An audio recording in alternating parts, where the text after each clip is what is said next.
Estamos quase no final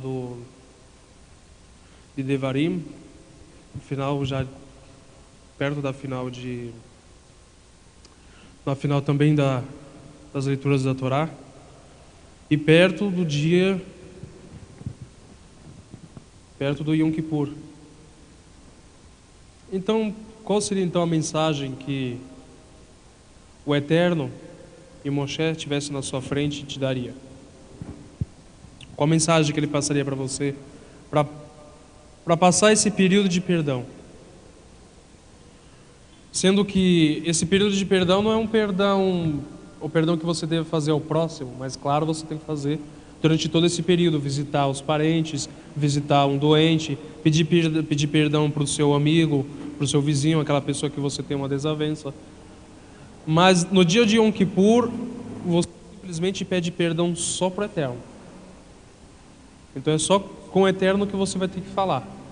Não perdão por uma outra pessoa, mas sim pelas transgressões. Mas Moshe, ele deu uma mensagem para Yehoshua e depois o próprio Eterno também confirma. Ele fala uma coisa para Yehoshua ter. O que seria? Coragem e força. Força e coragem. Foi o que o Moshe, Yehoshua e Moshe e o Eterno pediu para Yehoshua. Força e coragem. Lógico que ele não pediu força física, ele não pediu que o Yehoshua entrasse na academia. Então, o que Moshe pediu para Yehoshua? Tenha força na sua conquista.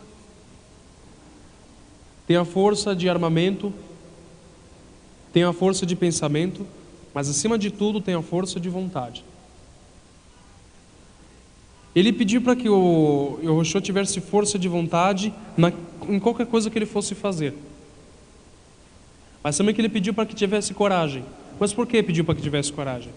Nos tempos de hoje, principalmente no período contemporâneo, uma coisa que assola a mente de todas as pessoas é o medo. Mas como fazer a coragem de uma forma correta? Como fazer a força da vontade? Se eu simplesmente tiver força de vontade, é uma coisa. Por exemplo, Bilam, ele teve força de vontade para amaldiçoar o povo de Israel. Se você tiver simplesmente força de vontade, você pode chegar a qualquer lugar. Porque o próprio Zohar fala que muitas vezes o mundo depende da força da vontade. Mas se ela não for dosada, se ela não for medida pelos mandamentos, pela própria Torá, essa força de vontade ela começa a causar problemas. Mas como que eu vou direcionar essa força de vontade? Como que eu vou começar a direcionar essa força de vontade para as coisas que eu quero? Porque tudo eu posso fazer com ela. Se você tiver força de vontade, por exemplo, para viajar e morar em Israel daqui a 5 anos, você consegue. É só você ter força de vontade. Se você, por exemplo, eu quero entrar na dieta e tiver força de vontade, você consegue. Mas como que eu posso fazer as outras coisas na vida, essas coisas fluírem?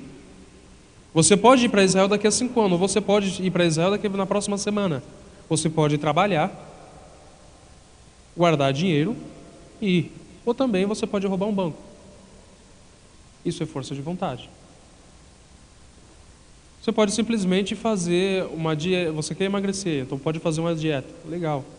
Você pode, entrar na academia, fazer uma dieta, passar no nutricionista, ou fazer, por exemplo, o exercício de saco de lixo, onde você pode ter problemas futuros. Isso é força de vontade.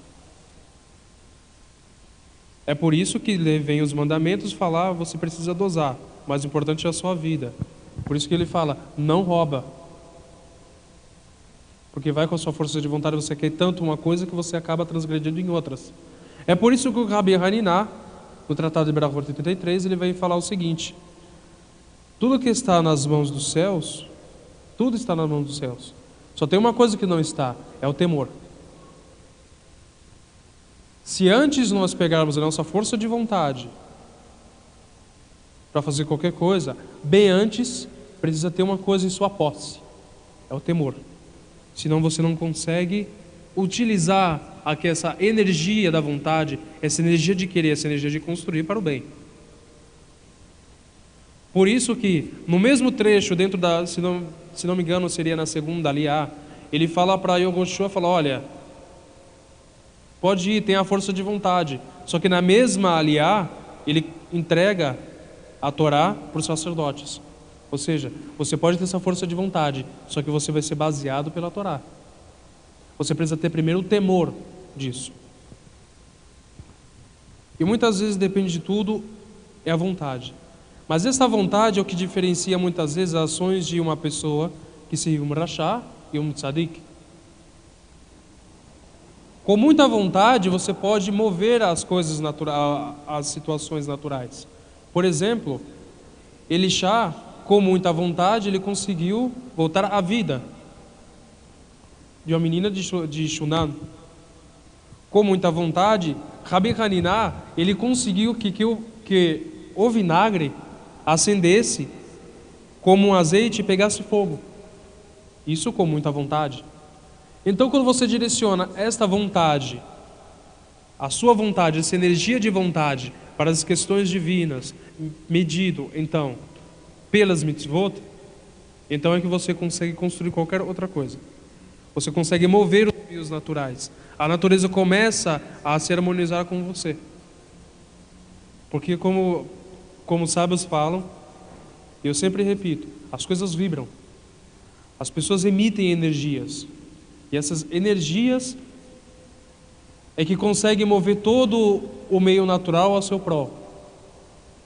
Porque é muito interessante você ver, peraí, a vontade do povo passar no Mar Vermelho foi tanta, mas só um se prontificou para ter realmente vontade e quis atravessar, que foi Nachshon. Segundo o Midrash fala que Nachshon começou a andar e ele falou, não, vou atravessar. Quando a água chegou no nariz é que o mar abriu, porque aquilo foi vontade de fazer as coisas do Eterno. Mas existe a segunda questão que foi também falado para Yehoshua e também falado para nós, coragem. Mas por que é dito coragem? Porque nesse período que nós estamos, temos muito medo. Medo do quê? Medo de agir, medo de pensar, medo de tomar uma decisão. Nós temos medos até de acertar.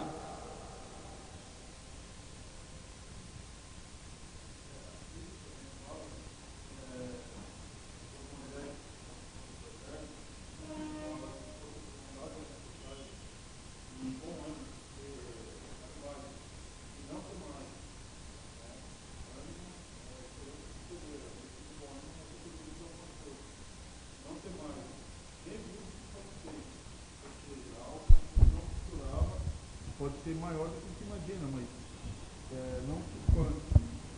E aí quando o Eterno chamou Josué, o Moisés, né? Quando Moisés chamou Josué, aí ele fala deixa eu ver aqui. Não temas, né?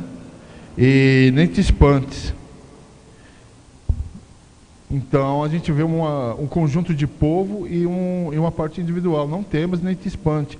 E outra, para você fazer algo, você não pode fazer desanimado. Tem que ter ânimo para fazer. Porque nem só a boa vontade é o suficiente. Sim. Porque muita gente tem boa vontade, mas não tem coragem de fazer. A gente quer ver aquele negócio crescendo, mas não tem coragem de ir para frente. Porque tem medo de algo. Medo de se comprometer, por exemplo. Tem medo de assumir responsabilidades. Por isso você ter força e ter coragem, e muitas vezes você é o contrário, ter coragem, ou melhor, não dizendo não ter medo, é o que precisamos daqui para frente ter. Força de vontade, querer fazer, mas só o querer fazer não dá. Primeiro ele precisa ser medido, esse querer. Primeiro você precisa temer ao Eterno para fazer. E depois você tomar coragem para fazer.